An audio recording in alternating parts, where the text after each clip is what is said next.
I want to start having conversation about three enemies in a relationship, in life. What could be those three enemies? There's actually six, but there's three main ones, and the other threes maybe I can go over it quickly today. Is the number one enemy that prevent us from being really happy in life. It kills our relationship. It kills our happiness. It kills our love. Biggest one, the first one that causes the problem to ourselves and our relationship is our desires. Write it down. Meaning desires and wishes. I want to have this. I want to have that. It's constant chasing. I want. Make sense? Our desires. Can you say something? Desires, but it's mostly will come from woman, yeah. No, Because, no. we really. For example, for men, he has desire to have sex all the time. That's a problem. Sex for them is but for Yeah. women, we're motivating them. I need this car. I need bigger. Now we have 2 kids. I want this house. I want curtains. I want. I mean, for men, they will live in the cave till now if women not gonna exist. But please keep in mind that 90% of men now are living in which energy? And so they have the same thing. I want this, I want that. Especially living in the West. Living in Dubai, you see all of the superficial goods, material things. And I want Lexus, BMW, Bentley, I want Mercedes, I want a nice home, a nice house. All of this I want, is what keeps us from being happy. More consumer, more and more and more. Write it down, ladies. But for woman, it's muscular energy. If she want more. For men, it's feminine energy. For a woman, definitely it's in a masculine energy because she goes to work in order to get more and more and more. And this is a degraded But energy. if she asking this from husband, still muscular? A woman, when she communicates what she wants, she motivates her man to perform and becoming even more successful and to earn more income. But the way she is communicating, she is not attached. Like, for example, I have a 10-year-old car. I would like to have a new car, but I have no attachment. I communicated last year, hubby, I think my car is kind of getting old. I think I would like to have a new one. I would like to have a new one, but I have no attachment. Make sense? Our refrigerator got broken. The water is not coming out. I would like to have a new fridge, but I have no attachment. Do you get it? There is no attachment.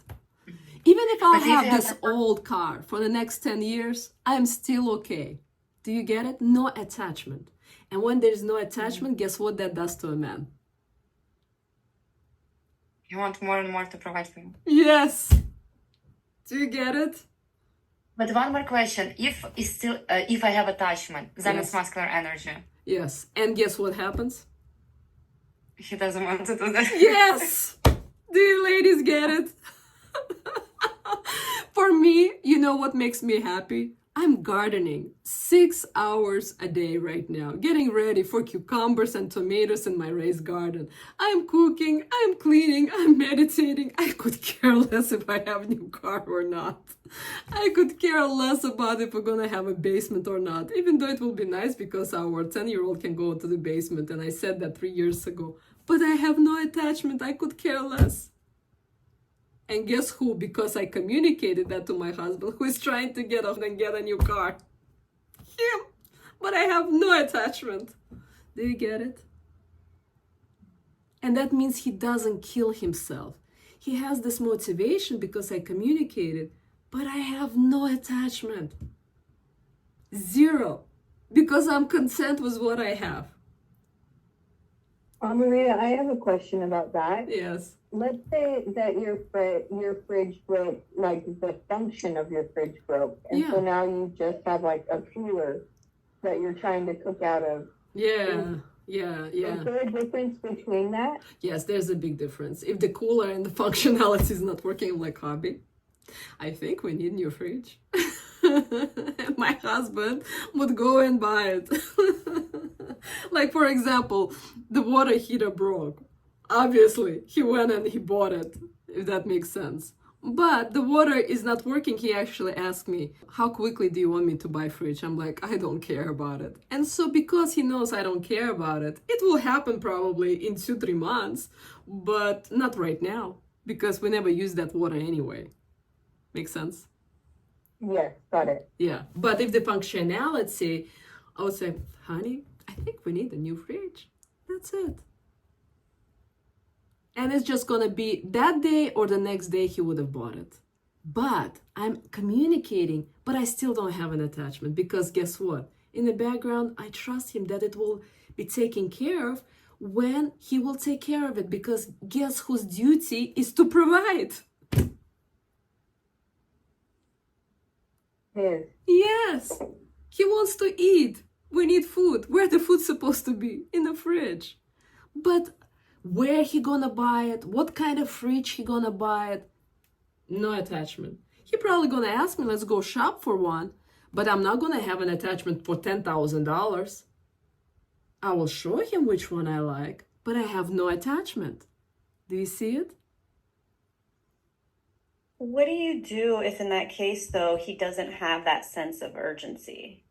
Like, meaning, yes, it's the functionality, because if you take it in your own hands, you're going in the masculine and undermining him, right? Yeah, I mean, so yeah. what do you, Yeah, ladies, and that's where there's this fence where a masculine man really understands what priority or not. If that makes sense. There's kind of common sense. A feminine man will, because he's broke, he probably gonna go into not buying this fridge for the next 3 to 6 months because he's just broke and he'll find an excuses. Masculine man understands, well, wife has to cook. He'll buy it either that day or the next day. but is there a way you can inspire or do something? Because that's how I've seen from my dad, where it's constantly like not doing, procrastinating, and then the struggle, right? The Yeah, 3 months. but because probably his wife, your mom, has expectations and dominates, and which kills all the masculine energy. And the only thing, wife could say, honey, I think we need refrigerator today because tomorrow I was planning to cook this, this, and this, and if I'm gonna cook it, it's gonna go bad. Kind of like that. And it's like sweet, not making wrong, not demanding, not expecting, not it has to be done. None of that. Got it. Yeah, very gentle, very soft. And so our desires is the killer of our happiness. Ladies, can I keep you 10 more minutes to go over 2 more killers in the relationship and life? And Absolutely. thank you. So let's go into second one. I'm just gonna give it to you. The second one is our lust, our attachment to craving this sexual pleasure. Because both man and woman is looking for that chemistry or butterflies or this desire, like, oh, we're it, because you look at him, something happens to you chemically and he looks at you. And that's also kills the possibility of our happiness, because then we're just attached how to find that lust with a man. Or a man is looking for a woman that he has a lust with. Trust me when I say, if you're looking for that feeling of lust, which is kind of a chemistry, high, physical attraction towards a man, that man is not it. Because you're gonna look at him like, excuse my language, like a dog, He is not the one. He's the one who's gonna be manipulating you, not texting you, not calling you, not courtshiping you, because you are into him. Man has to be into you. And you do 10%. If you have this lust, you will do 90%. And that's how he loses your attraction. Relationship will not work. This relationship gonna end between 7 months to 2 years, because this feeling of lust never lasts more than 7 months. The longest 2 years. That's the number 2. The killer of your happiness in life and in relationship. Chasing that feeling. Number 3, anger. Anger, or in Sanskrit, it's called krodha. So lust is kama, and krodha is destructive behavior. You are so attached to certain things, and because you're not getting it, you're like, next, break up, you scream, you get frustrated, you're upset, you are showing your destructive feelings because you have attachment to certain thing, maybe to your wishes, or maybe to certain things from him, or from yourself, or from somebody. And anger destroys relationships. Your well-being, emotional, mental, physical. Let's go over the other three because they're also important. And anger could be even passive-aggressive. That also kills relationship. Because the energy of that lightness, that femininity, a woman feminine who is malleable, who is gentle, again, she doesn't go into this extreme of screaming and yelling because she's attached to certain things. And anger destroys. That passive aggressiveness starts to kill the relationship. Even if when my husband misbehaves, I kind of distance myself, but I still cook. I still talk to him, but there's coldness there. But it's not passive aggressive. It's correcting his behavior, but not from passive aggressive, not from anger, not from the attachment. Number 4, you would not know this, but the number 4 that destroys our relationships and happiness is delusion. It's confusion or ignorance that leads you away from truth and understanding. Delusion, for example, the man really loves you, but in your way, because you're not getting certain, let's say, material things, you're in a delusion that he doesn't love you. Or for example, you think that if you're gonna get this job or this income or this car or this home, you're gonna be happy. Happiness really, ladies, comes only from fulfillment and your relationship with Creator. Not knowing the truth, not knowing the knowledge, you're in a delusion trying to find the happiness outside of you. Thinking that man, thinking that friend, thinking that job, thinking that income or car or home gonna make you happiness. That is a delusion that destroys life and happiness.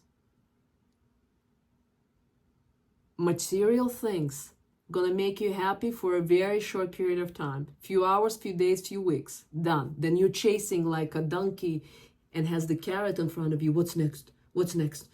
College, good college, finish college, now a job. Next, a good income.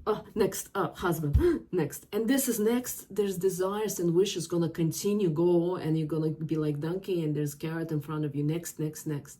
Gotta let go of that. It's a delusion. Happiness only comes from within. Your relationship to Creator.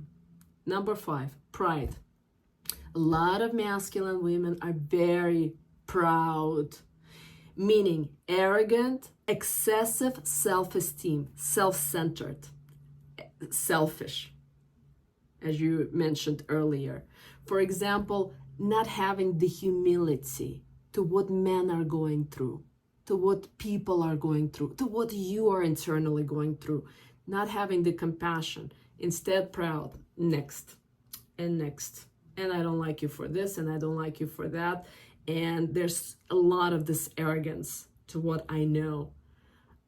Interestingly, the more you become spiritual and feminine, you're becoming really so humble and so, you kind of question everything. And you have compassion to everyone, really.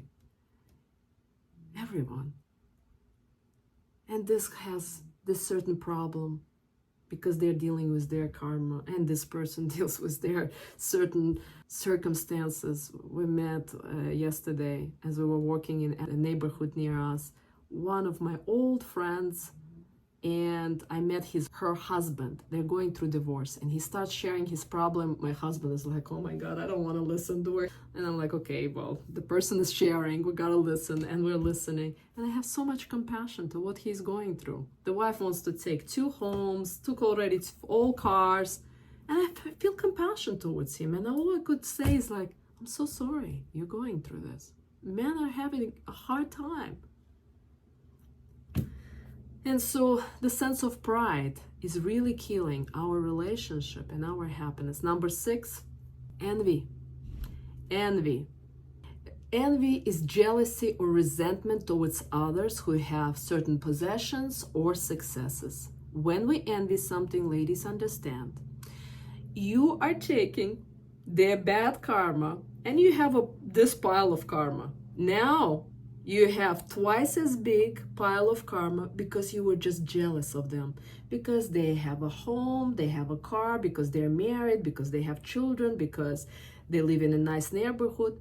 Your pile of karma doubled. You are taking their negative karma. So this is some serious stuff. Whenever you are jealous, try to actually serve this person. So you're gonna take their good karma, so you're gonna get what they have. That's how it works. The opposite. The opposite. Do you have any questions about these 6 really enemies of the happiness in our life and relationship? You mentioned the answer to the envy one is like to serve them, to take their good karma. But for the other ones, is it just through spiritual practice? Like, let's say when you experience anger or one of the other 5, is it just the spirituality? Ascesis. For example, if you are having anger, you obviously do not know how to control your temperament. For that is ascesa. When you're doing ascesa, doing meditation in the morning or running or spending time in the nature, but you are consciously doing that in order to overcome your behavior, meaning your anger. Your anger starts to slow down because you are doing daily meditation. I don't know if you ladies watched how with ascesa I was able to heal my wrists in the Heal Your Mind and the Body. I was doing ascesa, running in the morning, getting in the cold water just to heal my body. 3 months later, I was fine, even though doctors told me surgery. So we are doing ascesa, for example, for anger. Number 3, greed. Greed, meaning we want to have more money. We want to have more money. How do you think we got to overcome the greed? Doing the opposite. What would that be? Charity, that's right. Giving to charity. But we have to be responsible. If we're giving to charity, some charities sometimes put the money in their own pocket. It's going to be a bad karma to you. You better really know. That's why at the end I was building my own wells in Africa, because I knew 90% of the money will go towards administration and her salaries and whatever, and the water would never be built, the well in Esupetai, Kenya, in Noro County. That's why I decided to do it myself. And so if you know someone who really going to spend money towards a good cause, then you donate. That's why Vedas are saying best to give it to temple or church if you know if this money really gonna be spent in the right places. But I guess humans are humans. But we gotta put intention to give it to charities for a good cause. And charity, sometimes you might think I'm giving money to homeless. You're giving money to homeless, he's spending money on alcohol. Bad karma on you. That's what I mean. Everything else was the pride. Pride, for example, you're very proud. Serving this person, whoever you are jealous of. The more you're jealous that they have marriage, they have something that you like, your pride starts to go down. Because proud people, even when they meditate and pray, inside they're still standing strong like that in front of Creator.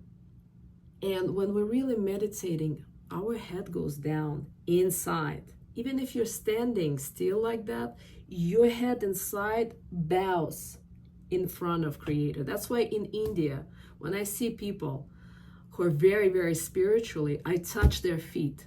And some people who are proud is like, you touch their feet? I'm like, yes, because when you touch their feet and they touch your head, they're giving you their blessing.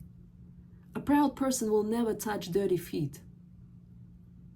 To me, it's not a problem. Makes sense? Masculine women are very proud women. And pride is something that prevents us from really being humble, open, really connecting. And again, Knowing this not going to make a difference. Praying and doing meditation going to get you sooner or later continue to peeling off these layers, tough, becoming more and more softer. Same thing with envy, serving others. And with the delusion, meditation and studying, reading spiritual books, because there's a lack of knowledge. And realistically, once you really meditate for a long time, you'll get all of the answers. You don't even need to read all the books. You feel the answers in your soul. It's like you're tapping into Creator who has millions of books and you're directly getting all of them. Whatever the answer you have, you're getting the question that you have, you're getting the answer directly to you. Good question, Celine. Very good question. I would like for you ladies who are still here to share, what are you getting out of the meeting today that you're going to practice? For me, the aha moment was, I think, the being versus trying to think it through. Like when I had asked the question about how to communicate more gently, and that through spiritual practice, it's just something, that shedding of the layer, like you just said. So for me, it's like not trying to figure it out or have a formula or say certain things, but that it just comes from inside. Yeah. It was aha for me. Thank you. Because Thank you. You're welcome. Figuring out, it's all analytical. Analytical is still masculine. Yeah. Yes, this is beautiful. I'm so happy to hear that, Celine. Thank you for sharing. Yeah, I can share. Thank you. I'm taking everything what you said. It's so much good information. I have to process it. Thank you, Donna. And I wish I could go to retreat. I wish I knew that you're gonna do something in the United States before I booked my flight. Yeah. But thank you. Yeah, you're welcome. We will do probably one more in the autumn. We'll see. Donatella, the only thing that I want to correct, what I'm sharing with you ladies, it's not information. It's a knowledge. There's a big difference. Knowledge that I'm reading from spiritual books, it goes through me, and now I'm sharing it with you. Information is something that you can read, but spiritual knowledge that's been 5,000 years, it's not just information. That is something that it's transformed my life. And if you're going to start practicing it, it's going to transform you and your life. And that is the difference between knowledge and information. Information goes in and out. Knowledge is something that is sacred. I didn't create it. I just experienced it, and I'm just sharing, if that makes sense. But thank you, Donatella, for sharing. Yes, I will definitely continue to develop my femininity. I feel I'm on a journey, so I already see some good signs, but even after our meeting today, I still feel there's a lot of to do and develop through Askeza, especially when you share right now these enemies of happiness. So I still need and feel that there's some work to do. I hear you. Thank you. Get there. Yeah. There's always work to do. We never stop. The moment we stop, that's when we're starting to degrade. Because some people will say, well, Elisa, you're feminine. Or there's never to finish, continue to growing and expanding. Never. If I am here now, I could be here next month, could be there next year. There's always room to grow. It never stops. Never stops. Thank you, Anya. Olga, do you want to share?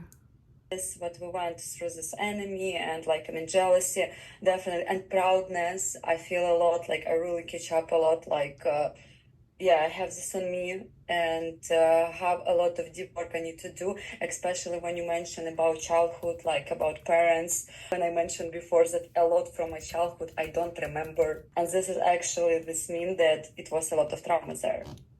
And thank you very much that we have you and we have this beautiful community that we can share, support each other, and even each situation when we're sharing, and you like giving us as example, still I'm sure each of us will take some points like what is like will serve us later, or maybe we had in the past the situation.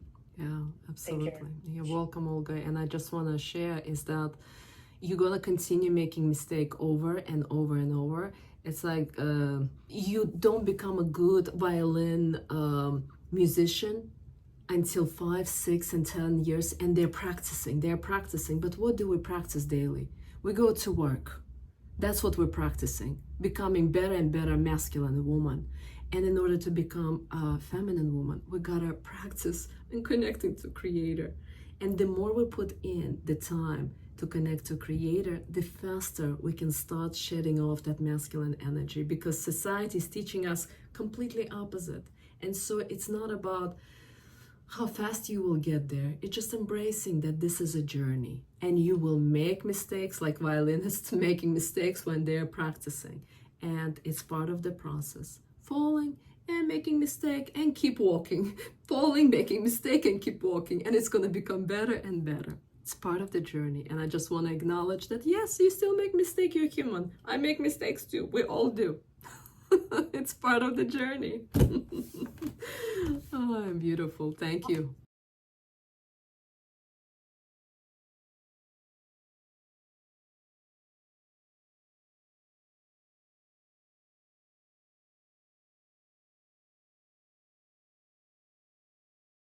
Hello, beautiful souls. I'm overjoyed to invite you to my transformative Women's Healing Retreat this July in a serene cabin nested in the heart of nature in North Carolina.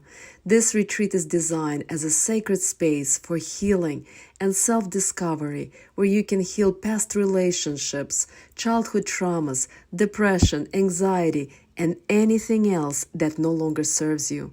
This retreat is an incredible opportunity for you to connect with like-minded women and focus on your healing and well-being while connecting to your soft feminine essence.